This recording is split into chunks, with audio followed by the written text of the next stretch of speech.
All right, so one of the biggest mistakes that we see is people sitting a lot of money in cash because they're scared of the risk of the market, or sitting in superannuation. They've got too conservative, a lot of money in cash or just in conservative assets. Behind me is a chart. I'm going to show you, typical couple, one earning 100,000, one earning 60,000, paying off their mortgage, want to retire at 60, and the spec, got $80,000 a year in expenses, and the money left over they just either put in cash or into a conservative investment. Have a look at this, right? So as you can see, over that period from age 30 to age 60, they amount enough assets to end up with, debt-free home plus about $385,000 in cash, essentially, which will only last them for about 6 years. So the question we've got to ask here is, how much risk is taking not enough risk causing you, right? Because that's a risk within itself, and it's something we see often. So let's look at the alternatives. So let's take the exact same scenario and just change that person's mindset from conservative to more aggressive, right? They're 30 years old, they've got the capacity to be aggressive, they should be. So let's say all they do is they invest their superannuation in line with where they should be taking excess amount of risk. That automatically takes their situation from 350,000 to 718,000, doubling that, which means they can now survive up till about age 80.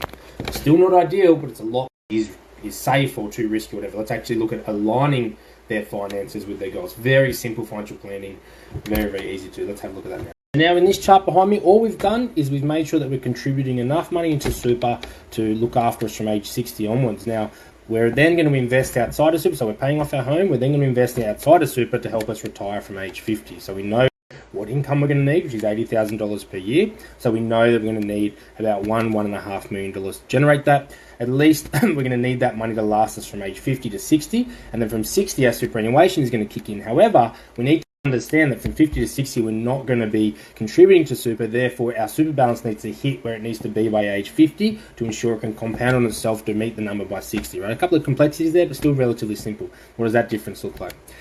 You can see by just adding some very basic financial planning and goal-driven financial planning, this couple can now retire at 50 and survive all the way through essentially to 84, 85 or life expectancy, and will have $1.4 million ready to go by age 50 to do. Alright, so this is just a real basic scenario of a 30-year-old couple trying to retire at 50.